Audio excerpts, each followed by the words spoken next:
Selamat malam Bang, perkenalkan nama saya Kisah Rafael dari Prodi Informatika tahun 2003. Pada kesempatan kali ini saya akan menjelaskan mengenai praktikum Certan WIK 13 yang berjudul Introduction to Machine Learning. Di mana sebelum kita masuk ke praktikumnya atau tugasnya, kita perlu melakukan persiapan dengan menginstal eh, ini menggunakan pip. Lalu ini namanya itu Matplotlib. Nah, selanjutnya kita lanjut ke kegiatan satu yaitu supervised learning, regresi dan visualisasi di mana di sini saya telah mengimplementasikan kodenya dan bisa kita lihat di outputnya ini menunjukkan supervised learningnya di mana terdapat data latih dan model prediksi fungsi linearnya. Kegiatan kedua itu kita mendemonstrasikan overfitting versus underfitting di mana di sini di outputnya kita bisa lihat terdapat underfitting high bias, gold fit atau optimal, dan overfitting atau high variance. Bisa kita bandingkan di situ. Selanjutnya kegiatan ketiga itu klasifikasi dan evaluasi atau confusion matrix. Kegiatan keempat unsupervised learning atau clustering. Langsung saja kita masuk ke tugas praktikumnya di mana pada nomor satu itu kita disuruh untuk menganalisis scaffold di mana kita menjelaskan dengan kata-kata sendiri bagaimana algoritma scaffold cross validation bekerja berdasarkan materinya itu. Mengapa metode ini dianggap memberikan estimasi error yang lebih baik? Menurut saya, scaffold cross validation bekerja dengan membagi dataset menjadi K bagian yang sama, lalu secara bergantian menjadikan satu bagian sebagai data testing dan sisanya sebagai data training hingga proses berlangsung sebanyak K kali. Setiap data mendapatkan kesempatan menjadi data uji sekali dan menjadi data latih pada iterasi yang lain. Metode ini saya anggap memberikan estimasi error yang lebih baik karena seluruh data digunakan secara optimal untuk training dan testing, mengurangi bias dari satu kali pembagian data, serta menghasilkan nilai error yang lebih stabil dan representatif karena merupakan rata-rata dari beberapa pengujian.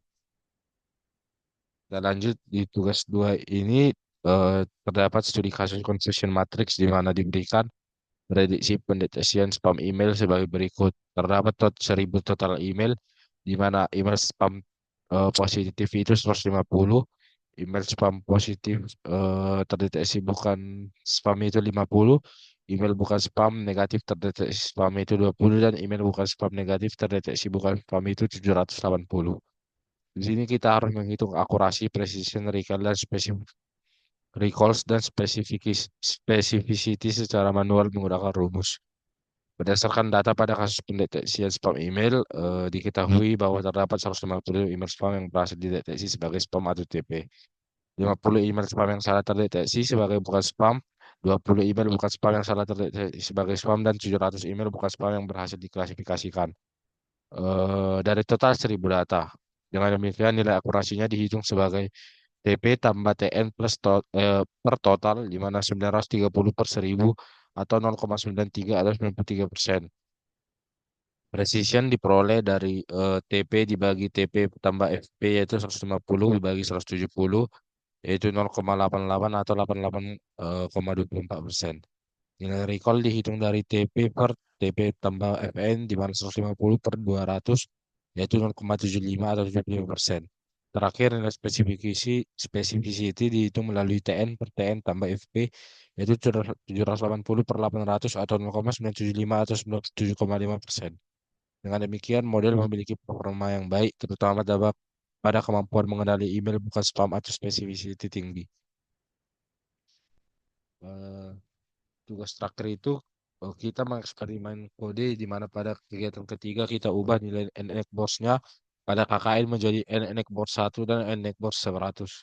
Kita amati kita amati perubahan pada akurasi dan confusion matriksnya dan menjelaskan hubungannya dengan konsep overfitting dan underfitting.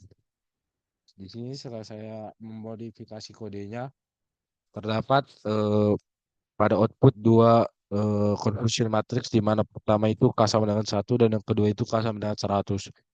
Di mana hmm, pada percobaan KKN ketika nilai n nya diubah menjadi 1, model akan sangat sensitif terhadap data di sekitarnya. Hal ini membuat modelnya itu mengikuti pola data secara berlebihan termasuk noise-nya, hingga overfitting. Biasanya akurasi pada data training sangat tinggi, tetapi pada data testingnya menurun dan confusion matrix menunjukkan lebih banyak kesalahannya. Sebaliknya, ketika nilai NXT-nya diperbesar menjadi 100, modelnya mengambil rata-rata dari tetangga sehingga keputusannya menjadi terlalu umum. Efeknya, keputusannya menjadi terlalu sederhana dan tidak mampu mengikuti pola sebenarnya, sehingga terjadilah underfitting. Pada kondisi ini, akurasi biasanya turun karena modelnya tidak fleksibel, dan confusion matrix itu menunjukkan lebih banyak error, terutama pada sampai yang sulit dibedakan. Karena itu, perubahan nilai NXT secara langsung memengaruhi kompleksitas modelnya, di mana nilai kecil cenderung overfitting, sementara nilai terlalu besar menyebabkan underfitting. Demikianlah penjelasan saya mengenai praktikum ini. Jika ada yang salah, mohon dimaklumi. Terima kasih.